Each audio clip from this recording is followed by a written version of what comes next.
Today, the pairing is we have two classic biblical sibling rivalries here. We have Esau and Jacob of the Old Testament. We have Mary and Martha of the New, and they really represent archetypes of personality. You see Esau; he's the macho man. He is the daddy's boy. He drives a big truck, big wheels. You don't have to raise your hand, John Cravey. Just the good old boys. And then we've got Jacob. He's the mama's boy. He's a little mysterious and deceptive, more cerebral. He drives the sports sedan. And then we have Martha, and she's the strong woman that gets it all done. Don't get in her way. Don't get in her way. She wants to run for office. Let her go. Just vote for her. Just get out of the way and vote for her. She drives the gigantic Suburbans. The Imperial Star Destroyers that are out on the road. And then we've got Mary, and she's the sanguine, carefree, sweet, creative type. She drives the little Volkswagen with the Namaste sticker on the back. So we've got, these are personality archetypes that are here, and it's just amazing how God works that these two scriptures would fall on the same Sunday, because there's so much there. And what I want to do today is, no matter what your personality is, we still have opposing perspectives within us, opposing choices to make, how we're going to look at things, what we're going to do, how we're going to be. Between all of us, there's opposing sides, and here what we have is Jesus showing us which side to take. And it's almost always the opposite, very contrary to the world. And so we've got some background music to go along with this, so no problem. And did you guys hear that too when you were up here? Oh, okay. No, it's just, somebody's in the way back with listening to some good classical. So first we have the contrast, and this comes from the names, Mary and Martha. We love the name Martha, of course. We love our Martha. And it's a great name. The meaning of it, however, is a little bit bland. It just means lady. It's just lady, person, is what Martha means. Now, Mary, and there's a lot of debate on what the word Mary means, but most people come down on, and I think it makes the most sense to me, having even named my daughter Mary Reed, it means beloved, is what Mary means. And so one of the things that we need to look at within ourselves, and looking at ourselves and who we are we just a person? Or are we beloved? It's such a contrasting look at ourselves, because the world wants to tell us, and as we live out in the world and as we participate in the world that we have in our community and watch television and get on the computer, what we find is, and what we're told is, that we're a person. We're a consumer. We're a worker. We're either a Seminole or a Gator. We're just these certain things, and we're not beloved and special. In fact, only a few people are beloved by their community, beloved by everybody. Everybody loves this person. And how did they get there? Well, fame, fortune, being able to do something that just no one else can do, being the best. And then, of course, once they are beloved, then the world wants to knock them right off that. And, well, look what he did, look what she did, let's knock them off there. And so that's what the world tells us. And that can really drag us down. You're just a person. Esau and Jacob were loved differently by their parents. Not all of us parents are perfect. Rebekah loved Jacob. Isaac loved Esau. We're not perfect people. We do that. We play favorites, even with our own children. Being imperfect humans, we almost can't help it. But we have a perfect Heavenly Father and Creator who loves us. You are special. You are chosen. You're beloved. We need to look at ourselves that way. We're not just a person. We are beloved by a perfect, loving Heavenly Father who created us. We are so special. Tolkien has this little story, I think it's called The Pearl, where a gardener has this precious pearl, and he has it out in his garden, and he drops it, and it rolls away, and he's following, and it comes to this river, and he's going into the river to look for it, and he looks across, and he sees this almost angel, this beautiful queen, and he starts a conversation with her. And I maybe told you this before, but I love this story. She basically reveals to him that she's the Queen of Heaven. And he's looking across the river into heaven, and she's the queen. And then, so he keeps asking her questions, and he kind of gets to the point where he's like, well, so you're it? You're the one? And she says, oh, no, I'm not the only one. There's many queens of heaven, but I feel as if I am the one. And that's what God can do for us. You are that special. It's almost hard to convince ourselves, isn't it? Because the world has us so pinned as just a person. And it's good to be humble. This message is for 99% of you. The one person that needs to be humble, close your ears. But most of us need to be told that we're beloved. And so when we look at ourselves, let us try. Let us let the Lord speak to us. We're not going to do it on our own. We're beloved. We're chosen. We're not just a person. And so that's a contrast. The second one is sit under versus stand over. And so Mary sat under Jesus. She sat right beside his feet. And then Martha, in the text, it says it uses the word, she stood over Jesus and said, Lord, now she addressed him with respect, but Lord, don't you care that my sister has left everything for me to do? So she stands over Jesus. And this is the contrast in perspectives of how we address Jesus, our posture towards Jesus or God. You've got Martha represents the agnostic who says, listen, I'm doing all the work here and my sister's getting blessed, comparing herself. Look at God, why are those people all blessed and not me?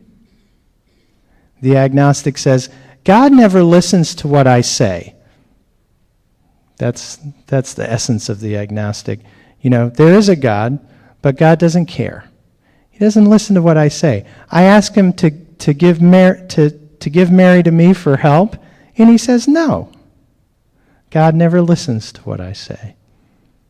We could take that perspective if we like, or we could take Mary's perspective, her posture towards Jesus, to sit under Jesus and say, I really need to listen here. I never listen to what God says. I need to hear Jesus. I need to hear the Lord. I'm going to put my personal things aside, and I'm going to listen and be with Jesus. And so you see this also in Esau and Jacob. And one of the important pieces in this story, in the story of Esau and Jacob, but it's actually it bookends the story, is Esau marrying foreign women. He marries 2 Hittite women at the beginning, and he marries an Ishmaelite at the end. Those are the markings of this story. And we didn't get as far in our reading as the Ishmaelite, but you'll see that. And that came to me this week when I was looking at it. That is going after his own desires. If he would have known the story, if he would have listened to Rebekah and Isaac talk about their own romance, how they came together, it was a gift of God. Remember, Abraham sent his servant, and his servant comes back. So God just provided. And then how God had been saying to Abraham and to Isaac, look, you need to be separate than everyone else. I'm calling you to be a light to all the nations, not just assimilate into the world.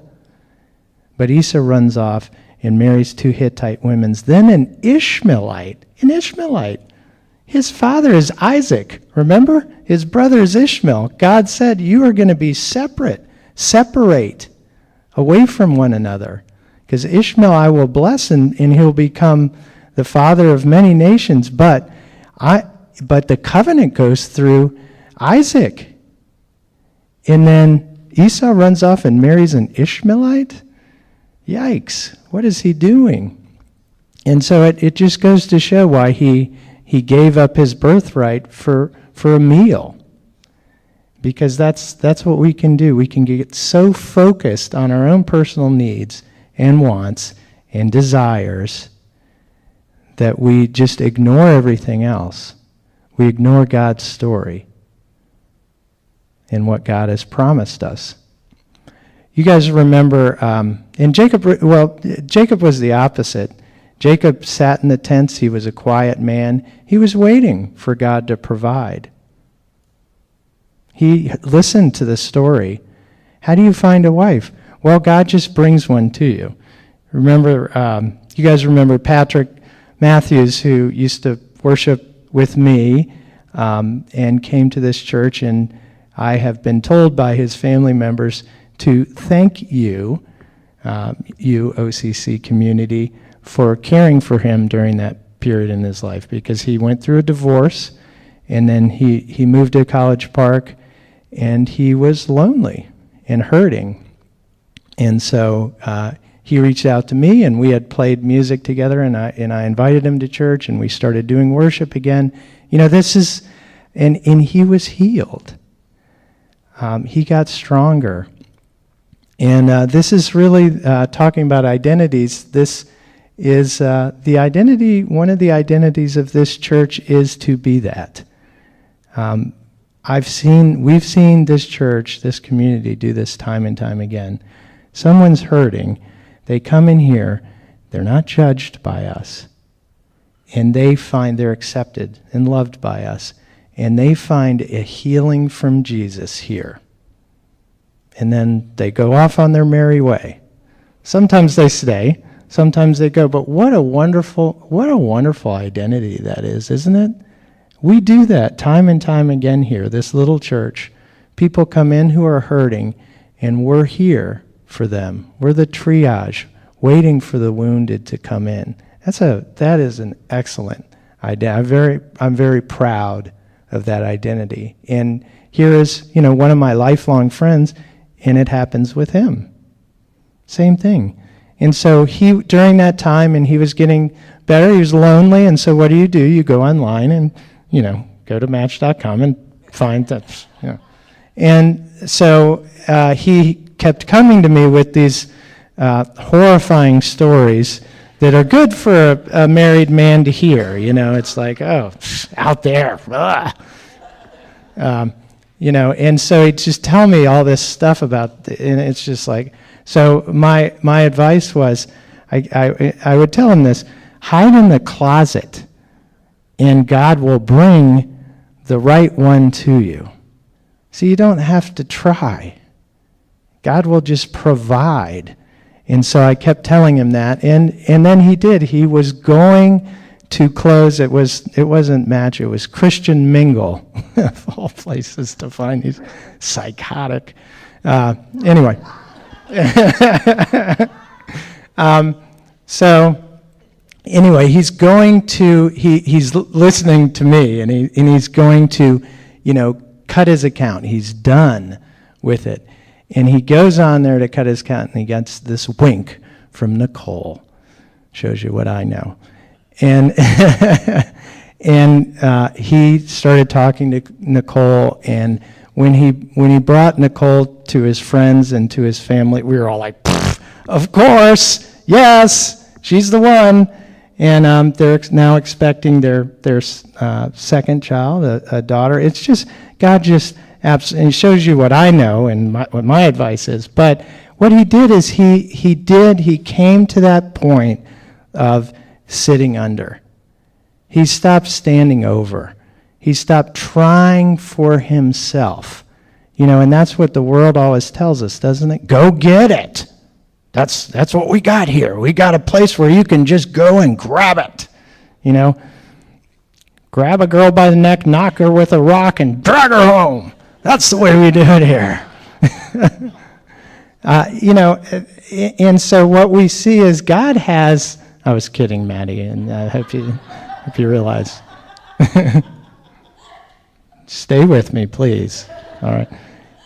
And the look on her face, Dave. I'm sure. Do you get that look at home? Yeah. Wow. I can't even see very well back there, and I saw that one. And so, but we experience that, don't we? God waits and says, I want you to give this to me first, then I'm going to answer, then I'm going to provide. We see that time and time again.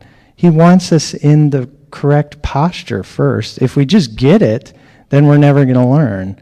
We need to be in that sit under posture instead of the stand over. And so the next one is listen and be with is greater than serve. And these are greater thans here. To listen and be with is greater than serve. Jesus made this absolutely clear with Mary and Martha. And that is, again, in such contrast to the world we live in, where you earn it, right? How do you get in good graces? I guarantee you, how do you get in good graces with someone? You earn it. You earn their respect. There's some truth to that for sure. But, if we went out on the street and did a poll and said, how do you get to heaven, Matt and Betsy, what would most people say? Well, you do good things, right? If you do some good things, and they say, well, I've done some good things. I went to the homeless shelter 3 months ago. I do some good things. I'm a good person. And they people think that, don't they? They really think that. And that's what we're encouraged to do. Not necessarily a bad thing, but the kingdom of God doesn't work like the kingdom of the world. It's almost always in contrast, and we see that here. You don't earn it. You sit down at the feet of Jesus and accept his love and salvation. He earned it.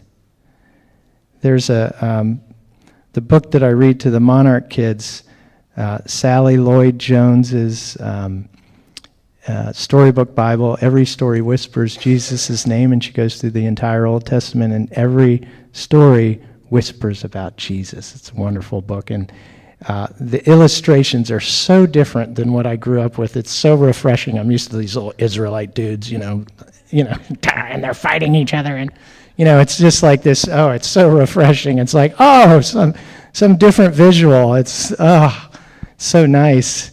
Jesus has a big nose. It's like this is great.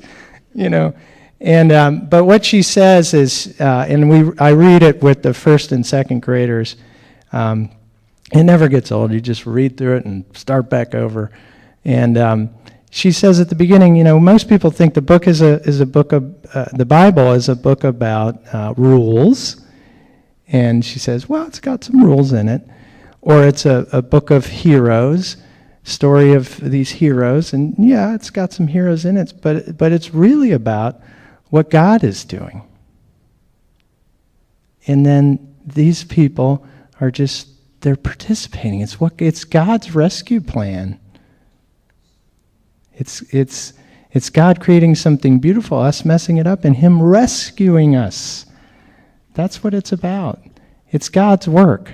And it's very hard for us to, just like the beloved thing, it's very hard for us to get that into our minds. That it is not about serving, it's about listening and being with. Yeah, we're going to get called to serve, but we need to listen first. I sent Noah and his best friend Max off to do a task, and they were running out the door before they even understood what to do. I'm like following, and then you get the thing, and then it's over there, and they're running away from me. It's like, how are you going to do? You sit and listen, and then you'll know what you're doing. They're running off. They don't even have the instructions. Yeah, well, yeah, man, see you later. You got to listen and be with. And really, the story of Esau and Jacob, it's mom and dad who are pulling the strings. I mean, there's definitely some accountability for Esau and Jacob in it. But in both cases, they are telling their favorite what to do to get the blessing. And listening is the key part. And for Isaac, it's really interesting, too. I got this week in the study and in the commentaries that I read. I hadn't thought about this, but Isaac was listening to God. God had, when his father died, God had come to Isaac and said, I'm giving you the same promises. God spoke to Isaac. Isaac listened. When there was the famine, God said, don't go down to Egypt. He didn't. He went over to the Philistines, and when he got kicked out of the Philistines, God appeared to him and said, listen, I'm with you. Don't be afraid. I'm going to bless you. And God did. So Isaac was listening, but he wasn't listening in this particular story because, remember, he prayed. Rebekah couldn't have children, and so Isaac prayed that she could, and then she did. And then she felt this jostling in her womb, and remember, they didn't have sonograms back then, and she's like, what is happening in there? And so she asked God, and God responded. God listened and responded to her and said, 2 nations are in your womb. This is really important for this story. 2 nations are in your womb, and the older will serve the younger.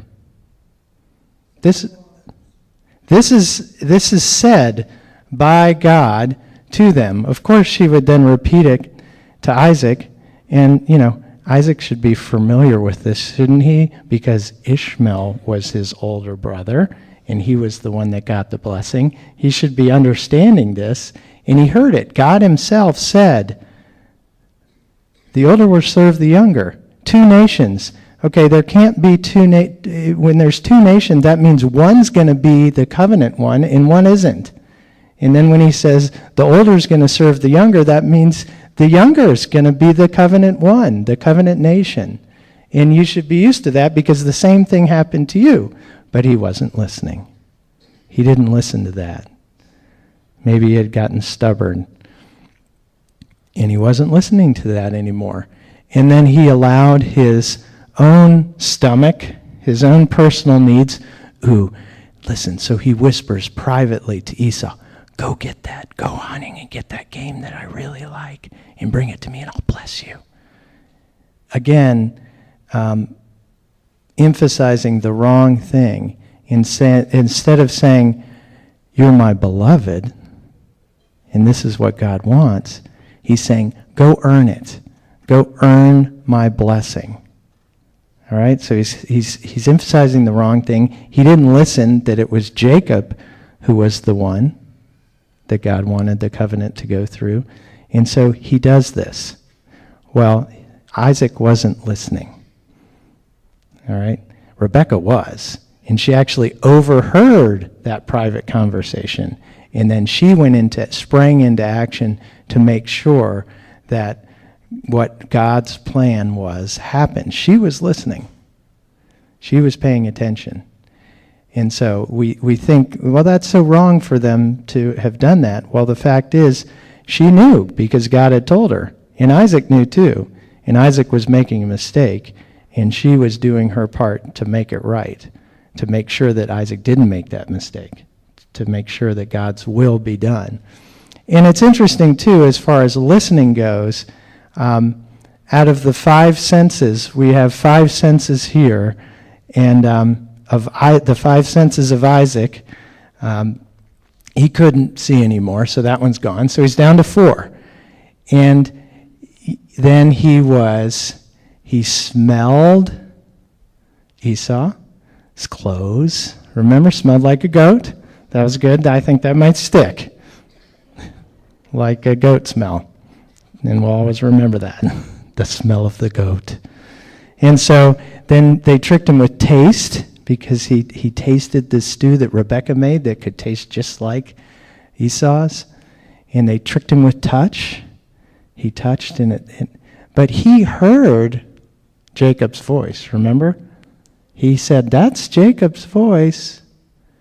And so, of all his senses, he didn't trust the hearing, right? And so is that true for us? Are we not trusting our hearing? You know, God speaks to us. We read the Bible. He's speaking to us. Are we trusting that? Are we hearing it? You know, I think that might be the sense that we trust the least. We like to see, touch, taste. We need to hear. We need to listen.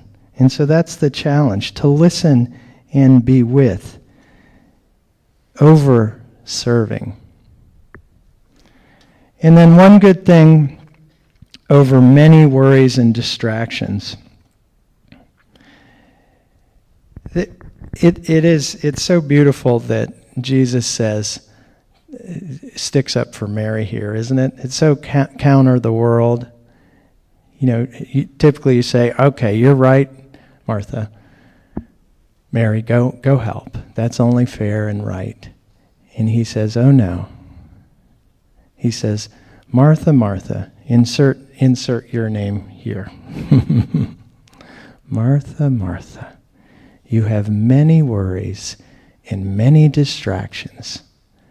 There's only one thing that's truly needed. There's one good thing.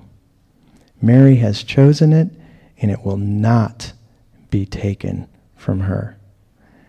No matter what our personality type, I think we can all relate with Jesus being in the house with us. He's there with us. And instead of sitting at his feet, instead of being with him, instead of holding his hand, we busy ourselves with the task of the day. And in doing so, we sell our birthright for soup. Listen to God and come to the table this morning.